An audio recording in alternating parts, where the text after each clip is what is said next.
एक बार फिर से आपका स्वागत है। बिहार के चुनावी रण में दिग्गज हुंकार भर रहे हैं और इसी कड़ी में सीएम योगी आदित्यनाथ भी कोलकाता के जोरात सांको में रैली को संबोधित कर रहे हैं। सुनिए। इसी बंगाल की धरा से वंदे मातरम का अमर गान दिया था, जो स्वतंत्र भारत में भारत का राष्ट्रगीत बना। भारत का राष्ट्रगीत, और मेरा मानना है वंदे मातरम अगर भारत की आजादी का अमर मंत्र बना, कोई कारण नहीं जब वंदे मातरम गीत के 150 वर्ष पूर्ण हो रहे हैं तो बंगाल को टीएमसी की गुलामी से भी मुक्त होने का एक अवसर आप सबके सामने है। बहन और भाइयों, बंगाल अपनी सस्य श्यामला मातरम वंदे मातरम की पावन धरा है। यहां पर उर्वरा भूमि, प्रचुर जल संसाधन और प्रतिभाशाली नौजवान, मेहनत कश अन्नदाता किसान, यहां का उद्यमी और यहां का व्यापारी मेहनती है, परिश्रमी है, पुरुषार्थी है। क्या नहीं था बंगाल में? यह देश जब आजाद हुआ था, भारत की अर्थव्यवस्था में बंगाल का योगदान सर्वाधिक हुआ करता था। पूरा देश रोजगार के लिए बंगाल की तरफ आता था। नए शोध होते थे, इनोवेशन होते थे, ज्ञान की धरा थी। पहले कांग्रेस ने लूटा, फिर कम्युनिस्टों ने नोचा, और 15 वर्षों से टीएमसी के गुंडे बंगाल को कंगाल बनाने के लिए सारे के सारे यत्न कर रहे हैं। बहन और भाइयों, बंगाल आज बदहाल है। जो ज्ञान की धरा थी, आज वो बेरोजगारी के अंधकार में भटकती हुई दिखाई दे रही है। अन्नदाता किसान बदहाल है, उद्योग बंद हो रहे हैं। पिछले 10 वर्ष के अंदर 7,000 से अधिक बड़े उद्योग बंगाल के बंद हुए हैं। हजारों एमएसएमई यूनिट बंद हो गई है। 30 लाख से अधिक नौजवान यहां बेरोजगार हुआ है। लेकिन टीएमसी है और वो ममता दीदी है कि किसी की सुनने वाली नहीं है। उनके कानों में जू नहीं रेंग रहा है। बुआ भतीजे दोनों बंगाल को पूरी तरह यहां के अस्तित्व को समाप्त करना चाहते हैं। आपने देखा होगा कोलकाता का मेयर क्या बोलता है, कहता उर्दू चलेगी यहां, उर्दू। और हम तो आज कहने के लिए आए हैं, बंगाली अस्मिता के साथ कोई माई का लाल खिलवाड़ नहीं कर सकता है, कोई खिलवाड़ नहीं कर सकता है। और इसके लिए जो आज कहते हैं, जो लोग टीएमसी के लोग बंगाली अस्मिता के साथ खिलवाड़ कर रहे हैं, उनको बताने की आवश्यकता है कि बंगाल की पहचान काबा से नहीं है।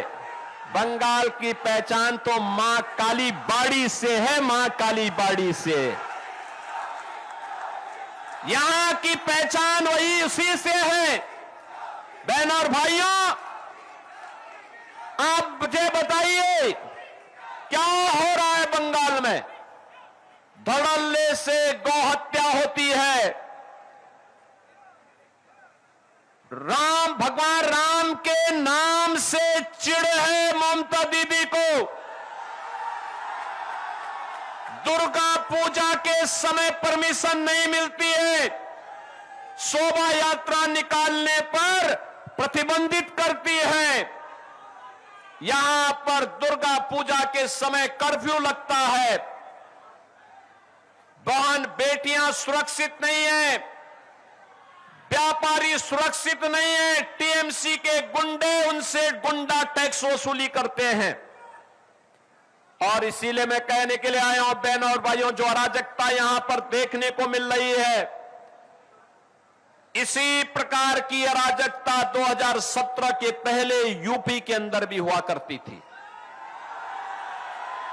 उपद्रव था, कर्फ्यू था, दंगा था, गुंडा था और हर व्यक्ति को गुंडा टैक्स टीएमसी की ही सहयोगी दल समाजवादी पार्टी को देने, उनके गुंडों को देने के लिए मजबूर होना पड़ता था।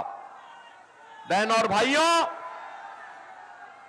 यूपी में कोई राम नाम उस समय लेता था तो उस पर डंडे और गोली चलते थे।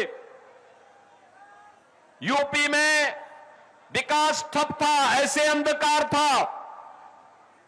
और आज यूपी में आप जाइए, यूपी उपद्रव नहीं है। आज यूपी में उपद्रव नहीं है, उत्सव है, उत्सव। कहीं रामनवमी का उत्सव, कहीं श्री कृष्ण जन्मोत्सव का उत्सव, कहीं पर कांवड़ यात्रा का उत्सव, कहीं दुर्गा पूजा का उत्सव, कहीं सरस्वती पूजन का उत्सव है। आज यूपी के अंदर अराजकता नहीं है। आज तो उत्तर प्रदेश के अंदर राम राज्य की एक नए युग में उत्तर प्रदेश के लोग जी रहे हैं।